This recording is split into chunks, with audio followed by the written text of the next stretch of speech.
Por más de 2 décadas seguimos en pie, proclamando el Evangelio de Jesucristo, siendo una extensión del ministerio Casa de Oración Guadalajara del pastor Chuy Olivares. Nos establecimos en el sur de California con el deseo ferviente de hacer la voluntad de Dios. Somos Casa de Oración Fontana, una iglesia donde ministramos a Dios adoración. Ministramos al mundo con las verdades bíblicas, por medio de la enseñanza y a través de los dones del Espíritu Santo. Y ministramos con nuestros testimonios de vida. Casa de Oración Fontana, desde 2002, comprometidos con la verdad. Ahora te invitamos a escuchar un mensaje de la palabra de Dios para tu vida. En esta tarde disponemos nuestro corazón para escuchar tu dulce voz, Señor. En medio de los tiempos que estamos viviendo, tiempos difíciles, tiempos de incertidumbre, tiempos de confusión, donde la gente tiene conceptos equivocados acerca de quién eres tú, Señor.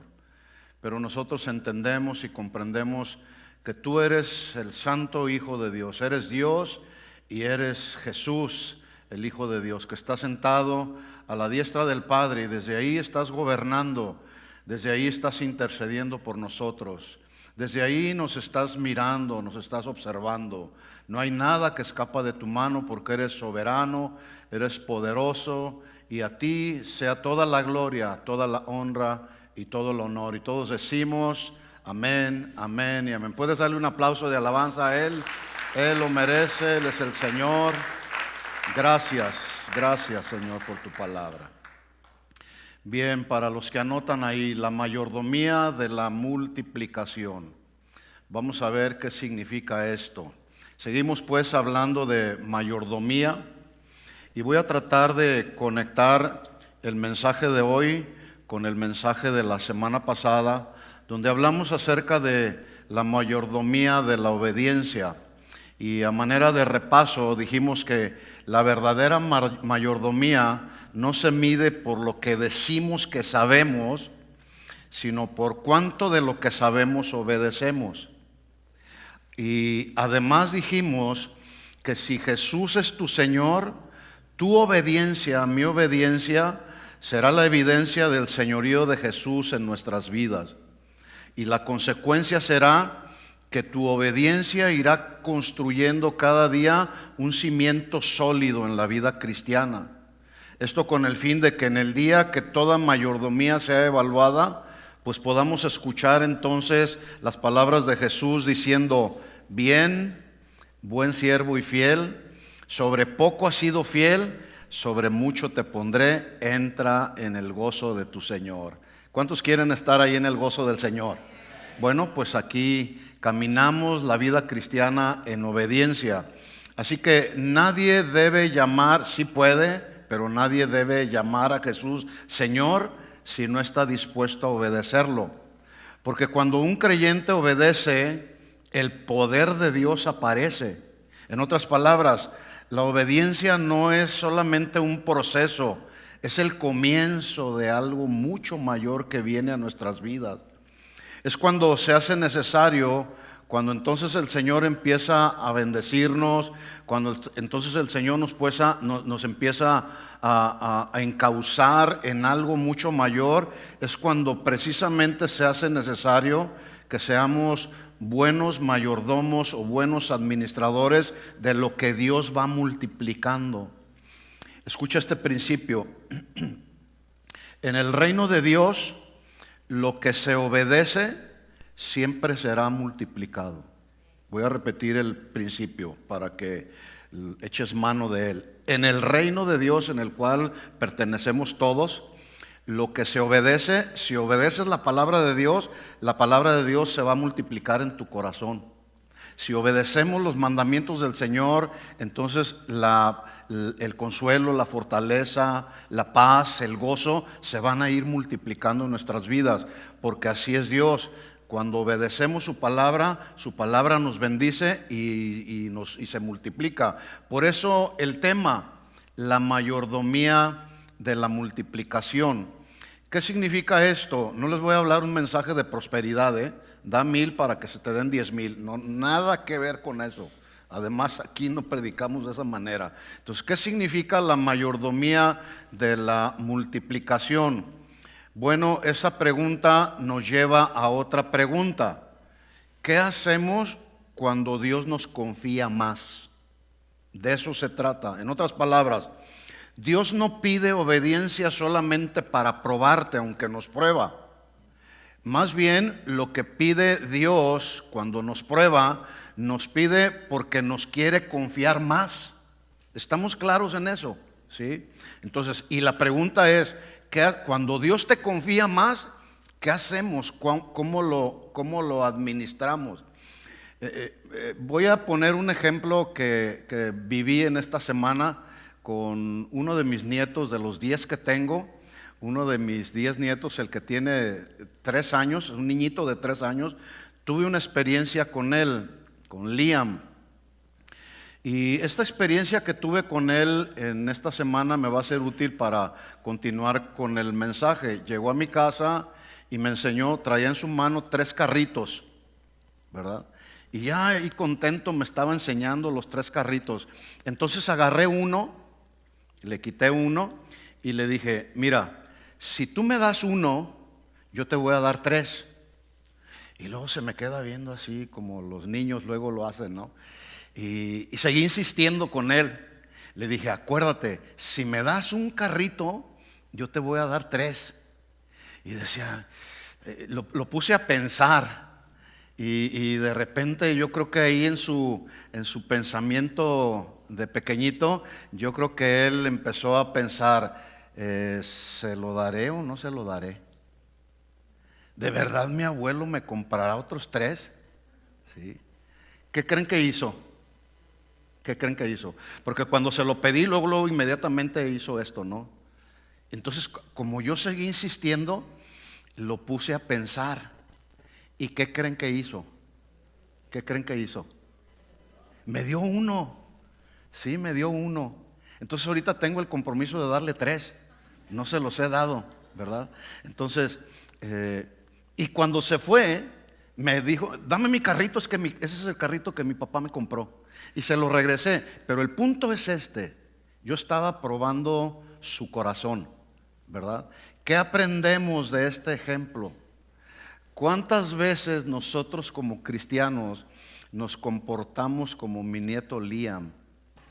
Que pensamos tanto para darle algo al Señor y luego en nuestra mente pensamos también, ¿de veras Dios me suplirá? ¿De veras Dios multiplicará lo que le di? Pero escucha esto, cuando Dios nos pide algo, lo que sea que Dios te pide, que pueda ser de su servicio para Él, que pueda ser de una oración para alguien, que pueda ser algo que tiene que ver con tu tiempo, con tus talentos, con tu etcétera. Cuando Dios te pide algo, escuchen esto, es porque nos quiere bendecir. Y todo lo que Dios bendice lo multiplica. ¿Sí? Así que la idea del mensaje es que Dios no solo espera que administremos bien lo que nos da, sino que Él espera que lo multipliquemos. ¿Sí? Porque Dios no piensa en términos solamente de, no nos da algo para que lo mantengamos y lo cuidemos. Cuando Dios nos da algo, Él nos pide que lo multipliquemos. Y no estoy hablando, quiero que quede bien claro, no estoy hablando de dinero principalmente, aunque se incluye también.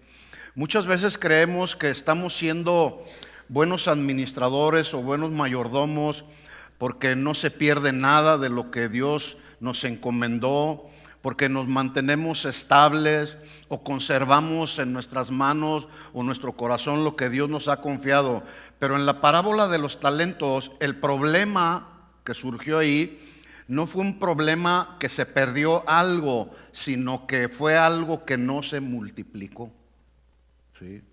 Voy a leer el texto y aquí iniciamos. Tengo algunos puntos que voy a compartir con ustedes. El primer punto dice, todo lo que Dios ha puesto en tu mano te fue dado para producir. Todo lo que Dios ha puesto en tu mano te fue dado por Dios para que produzca. Mateo capítulo 25, versículo 15, lo leo en la Nueva Traducción Viviente. Escuchen, porque aquí vamos a estar analizando un poco, o está basado en esta porción o en este pasaje, está basada la enseñanza de hoy. Mateo 25, 15, ¿estamos ahí? Si no, por ahí van a aparecer los textos en la pantalla. Dice así, lo leo en la Nueva Traducción Viviente. Lo dividió en 3 proporciones de acuerdo a la capacidad de cada uno. Muy claro, no todos tenemos las mismas capacidades. Entonces, cuando este señor le dio a estos 3 siervos, dice que lo dividió en proporción a la capacidad que cada uno tenía. Dice, al primero le dio 5 bolsas de plata, porque esa era su capacidad. Al segundo le dio 2 bolsas de plata y al último 1 bolsa de plata, y luego se fue de viaje. Bueno, este texto nos deja ver que nadie comenzó con lo mismo, pero todos recibieron algo, insisto en esto, de acuerdo a su capacidad. Por lo tanto, lo más importante para nosotros no es cuánto tenemos o cuánto nos fue delegado, sino qué es lo que estamos haciendo con lo que Dios nos dio. Voy a estar insistiendo en este principio, ya que de acuerdo al tema, todo tiene el potencial de ser multiplicado o de multiplicarse. En otras palabras, lo que Dios nos entrega no debe de quedarse ahí estático, o no debemos hacer como el niño, agarrarlo aquí y no buscar producir. No, todo lo que Dios pone en tus manos, ya lo vamos a ver algunos ejemplos, tiene todo el potencial para que sea multiplicable. Ahora vamos a aplicar con algunos ejemplos. Por ejemplo, ¿qué hacemos con el tiempo? Bueno, ya sabemos que el tiempo no se multiplica, ¿verdad que no? El tiempo no se multiplica. Todos, cada día tenemos 24 horas. Lo que se hace con el tiempo se redime, según la Biblia, pero también el tiempo se aprovecha cuando se invierte en el servicio a Dios. Y cuando tu tiempo lo inviertes, entre otras cosas, en el servicio a Dios, Dios lo honra, Dios lo recompensa generosamente, ¿sí? Así que hay que hacer uso del tiempo desde el punto de vista de ser buenos administradores. No hay que perder tiempo en cosas vanas, como las cosas vanas en las que luego nos involucramos. No, hay que invertir el tiempo escudriñando la Escritura, y se requiere de tiempo. Por ejemplo, este mensaje que yo estoy dando, que regularmente lo damos en 1 hora, pues para poderlo preparar, yo tuve que invertir aproximadamente 3 horas del tiempo, ¿verdad? Para estar meditando, estar orando, estar conectado con el Señor. Cuando damos una clase, por ejemplo en el discipulado que estamos llevando, damos una clase en 1 hora, pero a veces se toman 3 o 4 horas para poder sacar lo que estamos estudiando. Pero ¿qué es lo que estamos haciendo? Estamos aprovechando bien el tiempo, ¿sí? Regularmente cuando yo estoy estudiando, la mayor parte de las veces apago mi teléfono, lo pongo en silencio, porque cualquier mínima distracción ya nos desconectamos. Entonces la pregunta para ti, ¿qué estás haciendo con el tiempo? ¿En qué estás invirtiendo el tiempo que tienes durante todo el día? Ya hay una parte de nuestro tiempo que lo invertimos para descansar, para comer, para dormir, etcétera, etcétera. Pero ¿qué hacemos con el demás tiempo? ¿Sí?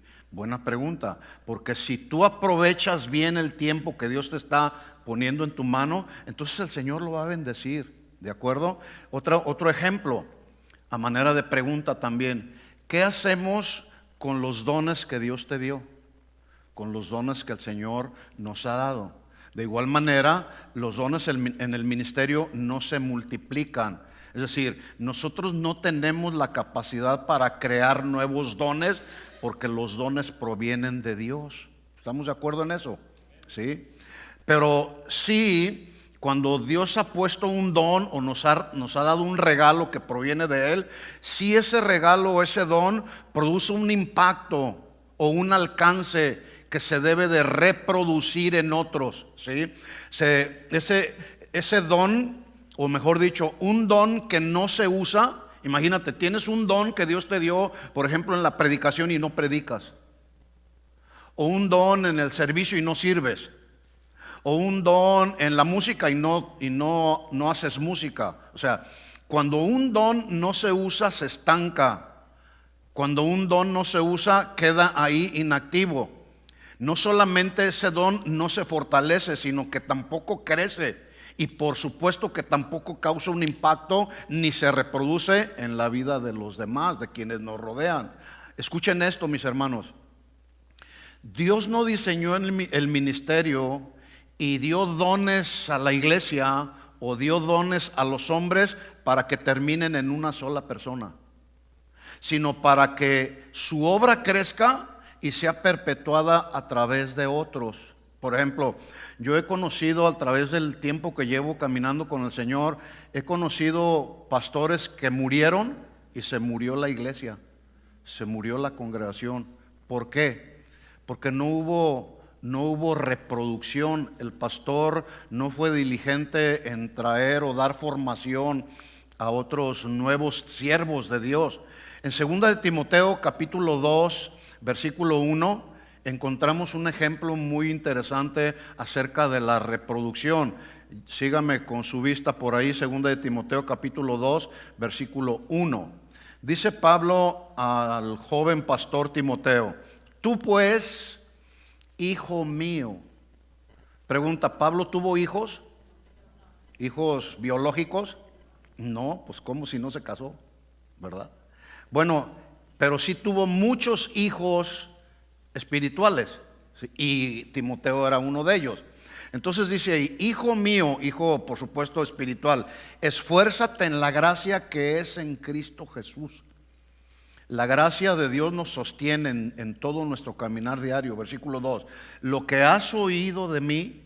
Yo me imagino que el hijo espiritual de Pablo andaba, por supuesto andaba ahí con Pablo, escuchaba las enseñanzas de Pablo, escuchaba los principios que Pablo enseñaba, escuchaba las enseñanzas doctrinales que Pablo daba. Y aquí en este tiempo le está diciendo, entonces le está aconsejando a Timoteo: lo que tú has oído de mí Pablo, ante muchos testigos, escuchen, esto encarga a hombres fieles. Noten que dice a hombres fieles. Hay otra traducción que lo dice de otra manera: a hombres confiables. Lo que has oído de mí, encárgale a hombres confiables, que sean idóneos, estos hombres confiables, para enseñar también a otros. En el texto nos deja ver que Pablo fue un buen mayordomo, y aquí Pablo en este texto nos está enseñando un buen modelo de multiplicación a través de 4 generaciones. La primera generación Pablo, segunda generación Timoteo, tercera generación hombres fieles o confiables, y esos hombres fieles a una cuarta generación que son otros. Unos enseñan, se confía, se delega, y lo que se delega se multiplica. Ahí está el principio. ¿Qué significa esto? Que Timoteo entonces debía tomar todo lo aprendido de Pablo y enseñarlo a hombres que fuesen, como ya lo mencioné, hombres fieles. Pero también esos hombres fieles y confiables habla de hombres con un carácter aprobado. No, el carácter aprobado o la prueba, cuando Pablo le dice a Timoteo que los diáconos sean puestos a prueba primero, esa prueba habla del carácter. Entonces, todo servidor debe de ser probado en cuanto al carácter, no en cuanto a la función.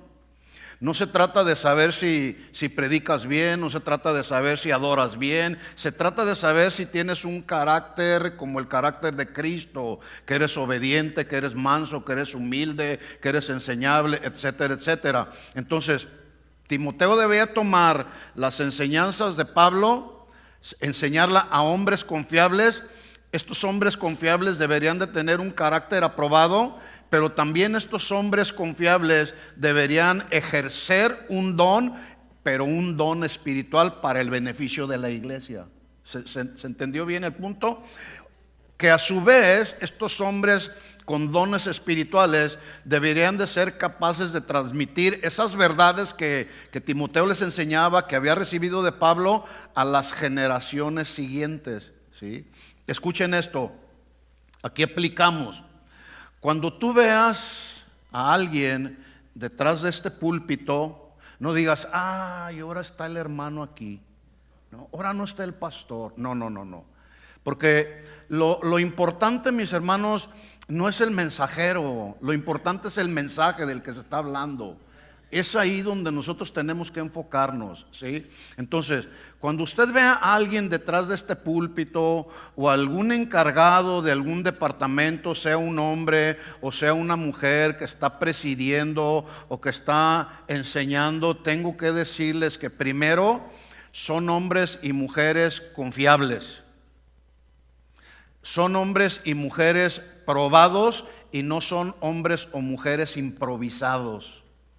¿Sí? Tenemos mucho cuidado a quién le asignamos una tarea ministerial, ¿sí? Tenemos que seguir estos principios. Personas que sean confiables, personas que tengan un carácter de acuerdo al carácter de Cristo. Segundo, son servidores en los cuales también nos estamos reproduciendo, para que en ese sentido entonces haya una multiplicación ministerial. Así que el ministerio, mis hermanos, no fue diseñado por Dios para centralizarse en una sola persona. Cuando todo gira alrededor del pastor, escuchen esto, la iglesia se vuelve limitada, porque un solo hombre está limitado. En cambio, el diseño de Dios es que el cuerpo de Cristo, todos que formamos parte del cuerpo de Cristo, funcionemos como un organismo y no como una estructura ministerial dependiente de una sola cabeza humana. La cabeza de la iglesia es Cristo. Por lo tanto, la cabeza de la iglesia nos dice cómo hacer la obra del ministerio, y aquí está establecido en la Biblia. ¿Estamos de acuerdo en eso? ¿Sí? Entonces, Cristo es la cabeza de la iglesia. Notemos que en las instrucciones que Pablo le dio a Timoteo, en el texto que acabo de leer, 2 Timoteo 2:2, no le dijo a Timoteo, hazlo todo tú, o centraliza la obra del ministerio en ti. No, Pablo le dijo, encarga a otros, encarga al ministerio, enseña a otros a hacer la obra del ministerio, pero asegúrate que sean confiables y que tengan un carácter probado. Porque delegar responsabilidades ministeriales en las personas no es una opción moderna de liderazgo, más bien es un mandato bíblico que a nosotros los pastores nos implica confiar, pero también a la vez formar obreros. Cada uno de nosotros tenemos la capacidad para hacer la obra del ministerio. Entonces, cuando alguien, Dios le ha dado dones, pero los tienes ahí estáticos sin funcionar, ese don se va a trastornar en tu vida. Escucha esto, la reproducción siempre garantizará continuidad. Si un pastor no tiene la capacidad para formar a otros, la obra tarde o temprano se va a detener en él, como lo que yo les acababa de mencionar hace un momento. Cuando el pastor muere, se muere la congregación y la gente anda desamparada y dispersa como ovejas sin pastor. Pero cuando se invierte tiempo en servidores que sean fieles, entonces el ministerio trasciende a través de las diferentes generaciones, porque el principio de discipulado no es solamente añadir y añadir y añadir, no, es multiplicarse. Dios nos ha permitido, por su gracia y por su misericordia, desde que empezamos este ministerio hace 24 años, Dios nos permitió ser los iniciadores de otras congregaciones que ahorita en la actualidad están funcionando por su gracia y por su misericordia, atendiendo a este principio de no solamente añadir miembros a una congregación, sino esa misma congregación que donde se añaden miembros, los mismos miembros vayan funcionando para que vaya la obra perpetuándose, vaya siguiendo adelante. Nuestro ejemplo supremo lo vemos con nuestro Señor Jesucristo. Jesús no se enfocó solamente en las multitudes, ministraba a las multitudes, enseñaba a las multitudes, pero también se dedicó a formar 12 hombres que dice la Biblia que eran del vulgo, que eran comunes y corrientes, y cuando estudiamos la vida de algunos de ellos eran más corrientes que comunes, como tú comprenderás, como tú y yo comprenderemos, ¿verdad? Dentro de esos 12, él invirtió aún más en algunos. Por lo tanto, después de su partida, todos esos discípulos de Jesucristo, toda aquella gente que Jesús formó, continuaron con la obra que él inició hasta nuestros días. La iglesia ya lleva bastantes siglos de haber iniciado con Jesús, y la iglesia, a pesar de tanto ataque, seguimos de pie y seguiremos de pie hasta que no venga Jesús por segunda vez o nos llame a su presencia. Así es.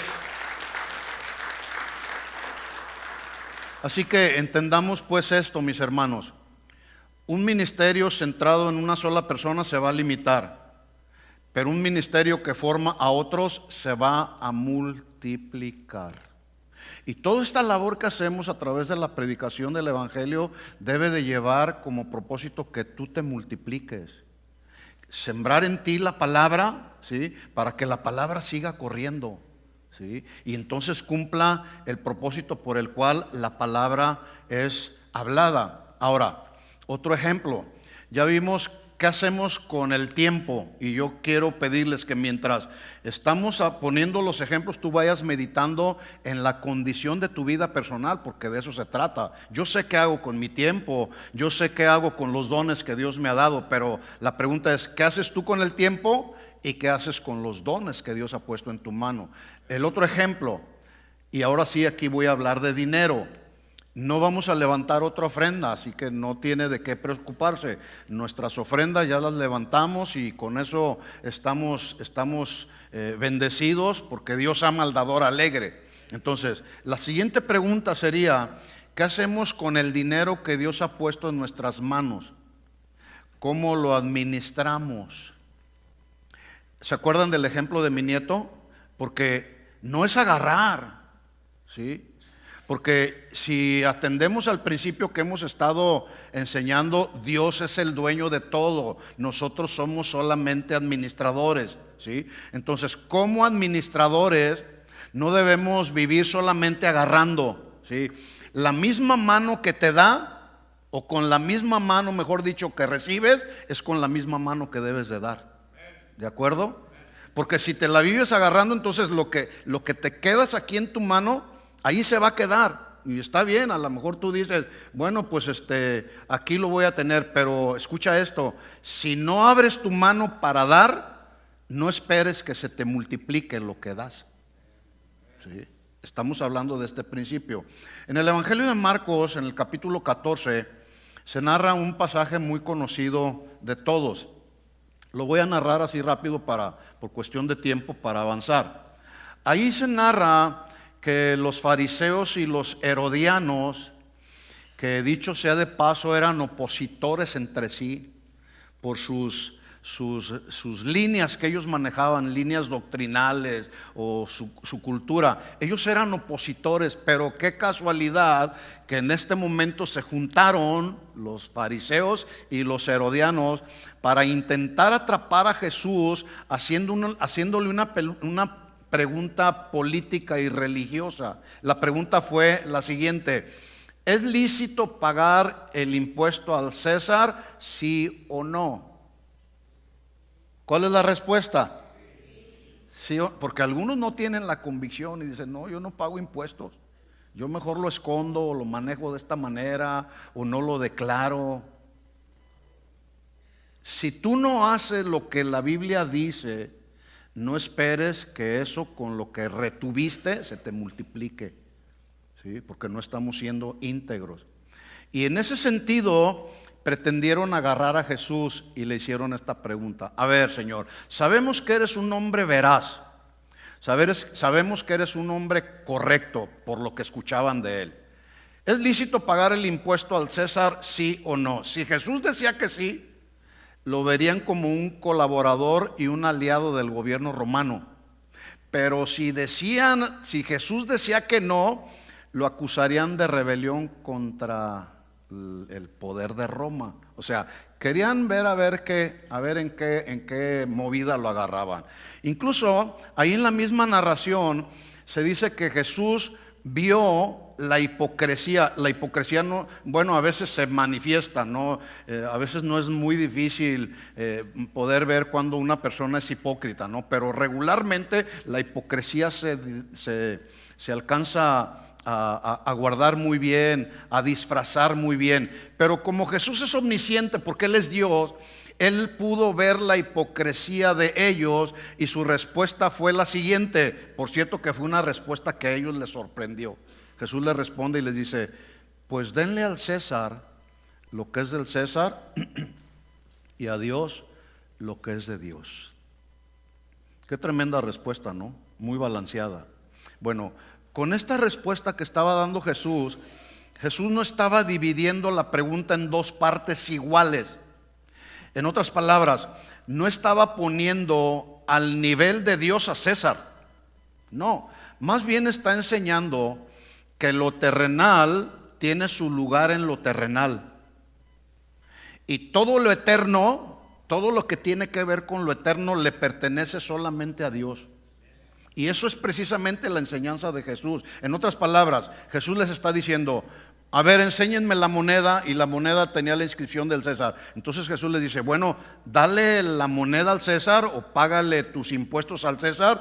Pero por otro lado, como a Dios le pertenece lo eterno, dale tu vida a Dios, dale tu corazón, dale tu obediencia a Dios, etcétera. Por lo tanto, escuchen la pregunta: si Jesús es el Señor de nuestra vida, ¿es Jesús el Señor de tu vida? Porque en la mañana en la clase decíamos que el día de hoy hay personas que tienen un concepto muy equivocado acerca de quién es Jesús en sus vidas. Hay personas que hacen de Jesús solamente su Salvador, pero no su Señor. ¿Sí? Dicen: yo ya soy salvo, pero sí, pues gracias Señor porque ya soy salvo, pero no me someto a tus mandamientos. Así no funciona. Si Jesús es tu Salvador, debe de ser entonces Jesús tu Señor. Y Él, como nuestro Señor, nos da las instrucciones. Y las instrucciones que Él nos da en su palabra hay que obedecerlas, no hay que cuestionarlas. ¿Qué tenemos que hacer con las instrucciones del Señor? Obedecerlas. Por lo tanto, entonces, nuestro deber, si Jesús es tu Señor y tu Salvador, nuestro deber es cumplir con nuestras responsabilidades terrenales, pero también con nuestras responsabilidades espirituales, para que entonces venga la bendición de Dios a tu vida. Y como ya lo dije hace un momento, cuando Dios bendice algo, Dios lo multiplica. ¿Estamos de acuerdo en eso? ¿Sí? Vimos solamente 3 ejemplos, pero hay muchos otros ejemplos más. Vimos qué hacemos con el tiempo, qué hacemos con los dones que tenemos, qué hacemos con el dinero. Así que todo lo que Dios ha puesto en tu mano te fue dado para que produzca, no para que lo escondas, ¿sí? Segundo punto: el mayor peligro que hay en la vida de un cristiano no es perder lo que te fue dado para producir, sino enterrarlo y esconderlo. Voy a repetir este segundo punto. El mayor peligro en la vida de un cristiano no es perder lo que te fue dado para producir, sino enterrarlo y esconderlo, como lo hizo aquel siervo. Mateo 25:18 dice: pero el siervo que recibió una sola bolsa de plata, ¿qué hizo? Dice la escritura: cavó un hoyo en la tierra y allí le escondió el dinero de su amo. Notemos algo interesante que nos revela el texto. El siervo de esta parábola no hizo nada malo. Es decir, no malgastó el dinero, no despilfarró la plata, no se lo robó, pero tampoco hizo algo productivo, sino lo que hizo, escondió la bolsa. Y ahí escondida la bolsa no produjo absolutamente nada. Y aquí viene, es conveniente recordar el milagro que narra la Biblia acerca de la alimentación de los 5,000, que se encuentra la narración en Juan capítulo 6. ¿Recuerdan esa narración de los 5,000? Bueno, ahí podemos ver en el capítulo 6 que había una necesidad real. La multitud tenía hambre. Y la realidad que había también es que solamente tenían 5 panes y 2 peces. Por cierto, si me ponen ahí la imagen del mensaje, no sé si alcanzan a ver ahí, se fijan que hay un montón de panes, bueno, ahí se ven muchos, pero según la narración había solamente 5 panes y 2 peces. Ahí ya están multiplicados, ¿sí alcanzan a verla? ¿Sí? Ahí ya están multiplicados porque no se ven solamente 2 panes, 5 panes y 2 peces, se ven muchos. Bueno, esos 5 panes y 2 peces que había en ese momento a los ojos humanos eran insuficientes, porque Jesús les dijo: la gente ya tiene tiempo sin comer, vamos a ver qué les damos. Empezó a preguntar: ¿qué hay por ahí? Bueno, pues nos encontramos por ahí un chico que tiene 5 panes y 2 peces, pero esos 5 panes que para muchos humanamente fueron insuficientes, esos 5 panes y 2 peces, cuando fueron puestos en las manos de Jesús, ¿qué sucedió? Se multiplicaron, porque vuelvo a repetir el principio que ya mencioné: todo lo que Dios bendice se multiplica. El milagro, escuchen esto, el milagro de la multiplicación no ocurrió mientras los 5 panes y los 2 peces estaban ahí guardados en la canasta del muchacho. No, ese milagro de multiplicación se dio cuando fueron entregados a Jesús. Y esto nos enseña algo muy importante: que lo poco en las manos correctas se vuelve suficiente para muchos. Lo poquito en las manos correctas se vuelve mucho. Lo que parece insignificante en las manos de Dios se multiplica. Por eso el tema: ¿qué estamos haciendo con lo que Dios pone en nuestras manos? Porque si tú le dices al Señor: Señor, esto que tú has puesto en mi mano, quiero pedirte que lo bendigas. Porque cuando tú bendices algo, tú lo multiplicas, ¿sí? Pero si lo agarras y lo mantienes ahí guardado, y Dios te está pidiendo que le des de su tiempo, que pongas en actividad tus dones, pero tú estás ahí con los brazos cruzados, no haces nada, no pasa nada, nunca le predicas a nadie, pues tus dones se van a estancar ahí. No están produciendo. Así que lo que Dios ha puesto en tu mano no te lo dio para que lo enterraras, como este siervo que recibió una bolsa de plata. Nos lo da para que lo multipliquemos, porque en el reino de Dios, escucha esto, la pasividad, la falta de productividad es considerada como una infidelidad. Y esto nos lleva a nuestro tercer punto: la multiplicación que venga por causa de los dones que Dios ha puesto en tu mano será la evidencia de tu fidelidad. La multiplicación, lo que produzca más debido a lo que Dios te dio, será la evidencia de tu fidelidad. En Mateo capítulo 25, versículo 20, sigo leyendo en la Nueva Traducción Viviente: el siervo al siervo al cual se le había confiado las 5 bolsas de plata, se presentó con 5 más y le dijo al Señor, le dijo al amo: amo, usted me dio 5 bolsas de plata para invertir y he ganado otras 5 más. ¿Se fijan cómo se multiplica la bendición?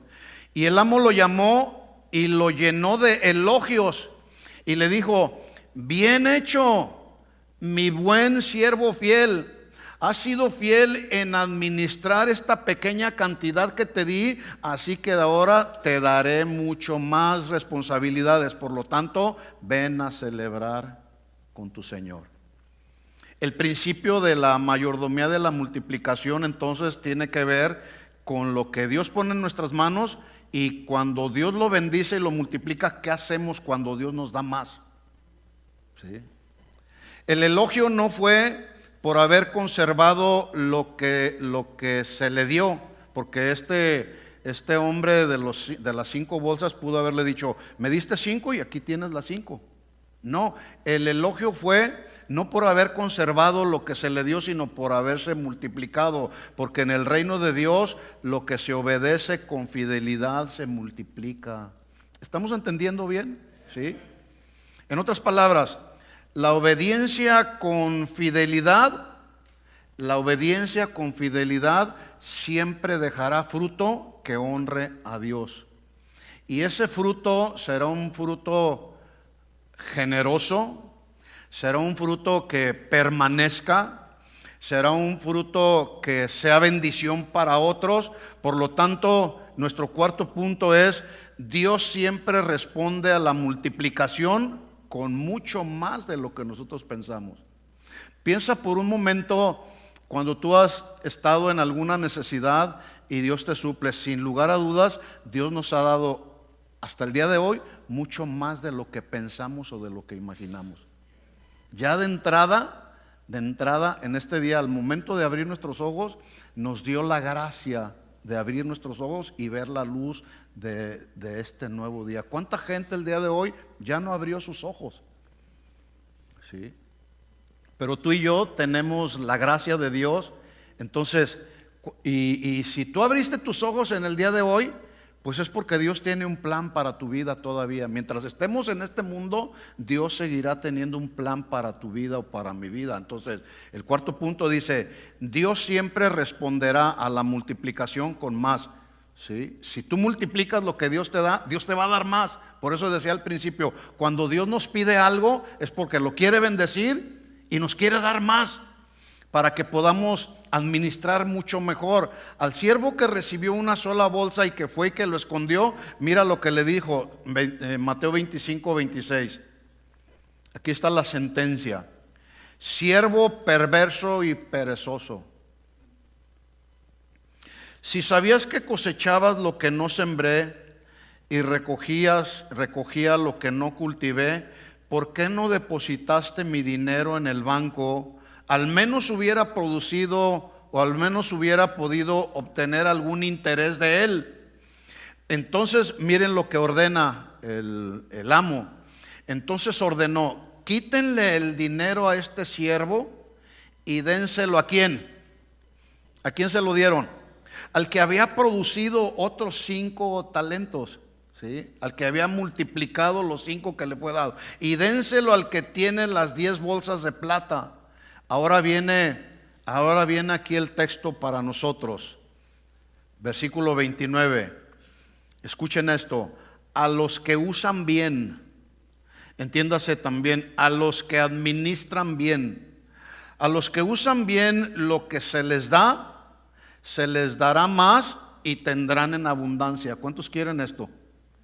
¿Cuántos quieren que este principio aplique en tu vida? Escucha. Dile que no estás, que estás ocupado. Hace que te está mandando mensajes. No estoy ocupado, estoy escuchando la palabra. ¿Sí? A los que usan bien lo que se les dará aún más para que tengan abundancia. Pero aquí viene la otra parte. Pero a los que no hacen nada, se les quitará, y aún lo poco que tienen ya no lo tendrán. Ahora, escucha la sentencia por causa de la negligencia, versículo 30. Ahora bien, arrojen a este siervo inútil a la oscuridad de afuera, donde habrá llanto y habrá el rechinar de dientes. ¿Quién quiere estar allá? Allá afuera, y no en la presencia del Señor. Ahí en el mundo hay tinieblas. Bueno, llegará el tiempo en el que allá en el mundo habrá el tiempo de las tinieblas y del llanto y del rechinar de dientes. Y ese tiempo no está muy lejano el día de hoy, ¿sí? Por eso es importante atender a los mensajes de mayordomía que, dicho sea de paso, el Señor nos ha ido llevando en una secuencia de temas. Si tú obedeces bien, eres un buen mayordomo de la obediencia a la palabra, pues entonces el Señor no tendrá ningún problema en darte más de lo que te está pidiendo. Te pide más, pero porque lo quiere multiplicar. Escucha esto y aquí concluimos. En el día de rendición de cuentas, cuando todos seamos llamados, que todos un día vamos a ser llamados a rendirle, a darle cuentas al Señor, el Señor no te va a preguntar: ¿cuánto recibiste? No, Él ya lo sabe. Más bien lo que el Señor va a preguntar es: ¿qué hiciste con lo que recibiste? ¿Sí?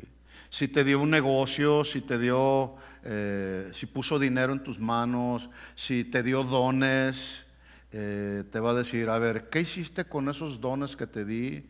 ¿Qué hiciste con esa ofrenda que no esperabas, que te la puse en tu mano? ¿Qué hiciste con eso? Preguntas para la reflexión.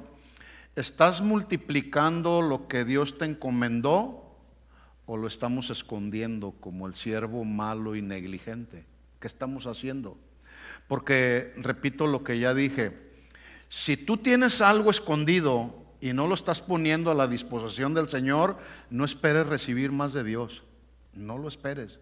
Si aún lo que tienes, aún lo que tú tienes ahí, que lo retienes ahí, que lo guardas, lo puedes tener ahí, pero es cuestión de tiempo, porque Dios en su soberanía te lo puede quitar y se lo puede dar a otro para que se siga multiplicando, ¿sí? Así que si Dios te dio un don, este es el consejo de Dios, úsalo.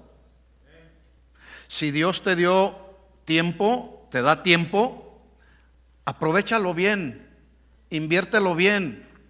Si Dios te da dinero, siembra con generosidad, ¿sí?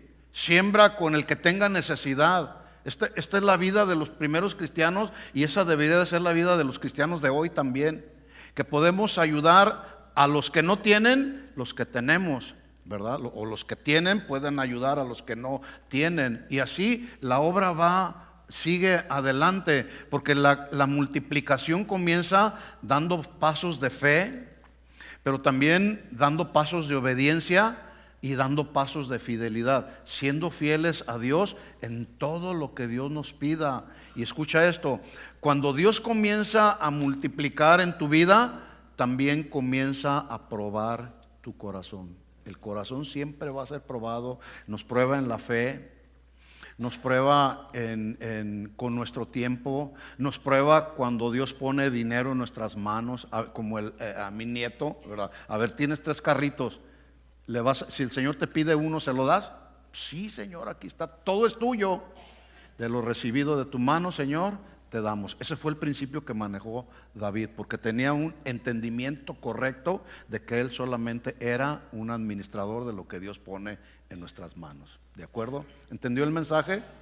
Muy simple, muy entendible. Ya si cada uno de nosotros hacemos o respondemos de acuerdo a lo que escuchamos. ¿De acuerdo? Vamos a orar. Les invito a ponerse de pie.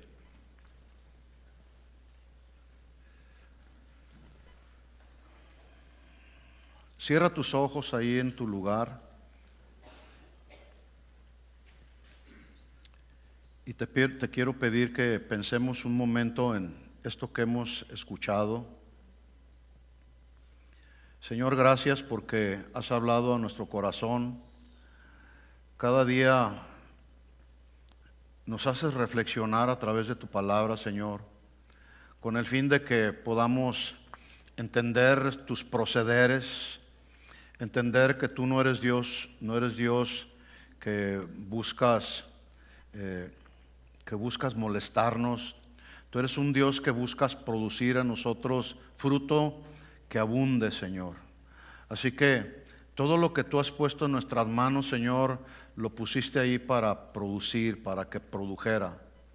No queremos caer en el problema de perder o esconder lo que tú nos diste, Señor, sino queremos continuar produciendo de acuerdo a lo que tú nos has dado, Señor.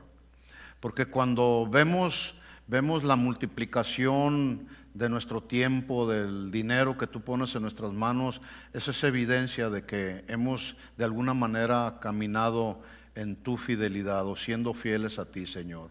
Y cuando somos fieles a ti, Señor, entonces tú responderás dándonos más de lo que hemos recibido, Señor. Así que en estos momentos nos ponemos en tus manos, Señor. Ponemos en tus manos nuestra vida, Señor.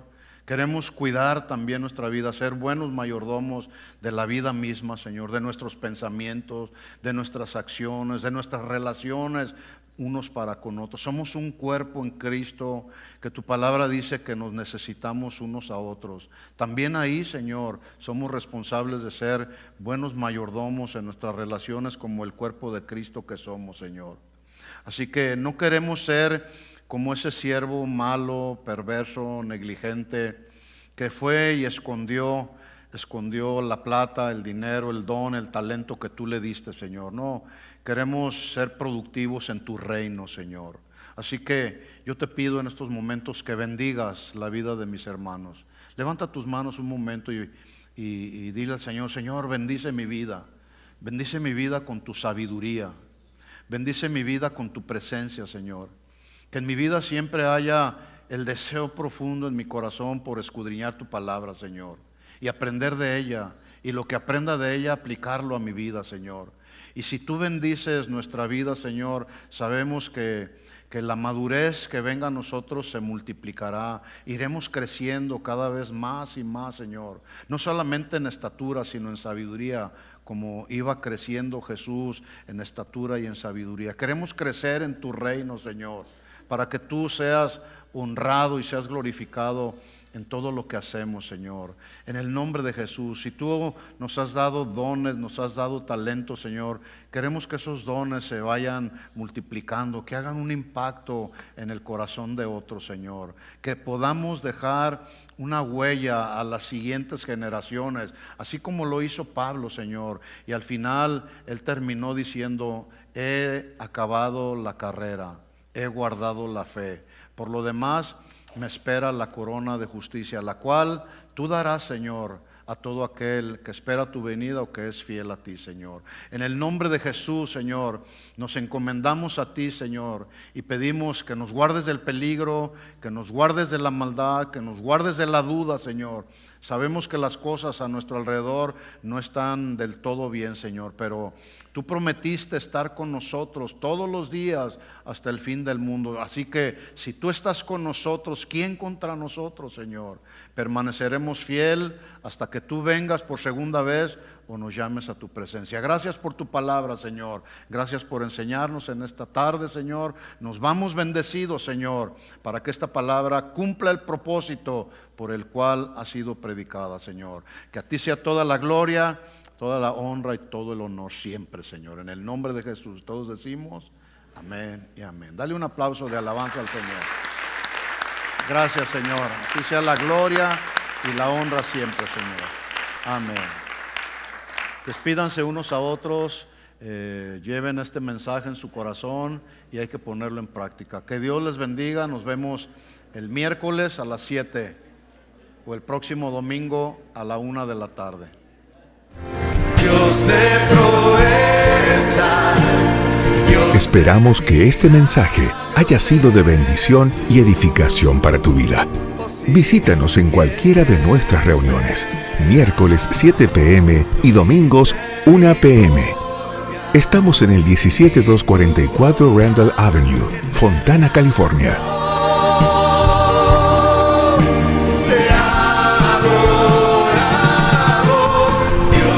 Síguenos en nuestras redes sociales y también puedes encontrar todas nuestras actividades, información y mucho material para tu crecimiento espiritual a través de nuestro sitio web.